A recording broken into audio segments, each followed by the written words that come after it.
অনেকদিন বাদে পিচ্চি রানী বেরিয়েছে। তুই চুপ কর, কিচ্ছু করছি না আমরা ওকে, কিচ্ছু করছি না।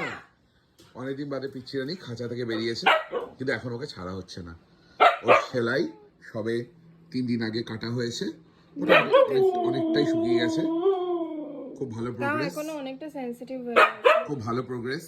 হ্যাঁ, আহা, এবার পিচ্চি রানী ভালো হেলদি আরে থাকবে। কিছু করছি না। উফ, আর মানে ওকে হাত দিলে ওনার গা জ্বলে যায়।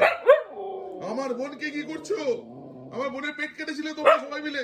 ছেড়ে দাও আমার বোনকে, ছেড়ে দাও আমার বোনকে, ছেড়ে দাও। আমার বোনকে ধরবে না।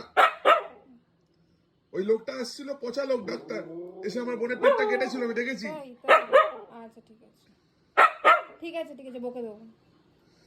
পিচ্ছু আর কিছুদিন থাকবে খাঁচায়। ঠিক আছে বাবা। লোম গজাচ্ছে অলরেডি। হ্যাঁ, লোম গজাচ্ছে, লোম গজিয়ে গেলেছে। হালকা হালকা লোম গজাচ্ছে। তুই এরকম করিস না। তোর এত রাগ কেন? তোর দেখেছো কিন্তু কি চূড়ান্ত রাগ এই মেয়ের।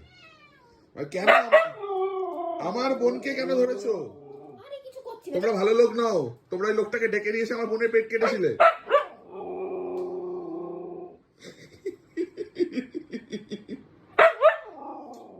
আরে দেখ, তো বোনকে কিচ্ছু করছি না।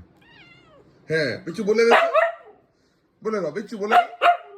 বল আমি healthy as a horse, fit and fine. তুই চুপ করবি? তোর জন্য কেউ কোনো কথা শুনতে পায় না। এই রেখে দাও ওকে, বাবা খাঁচায় শান্তি দিচ্ছে না ও। চলো চলো চলো।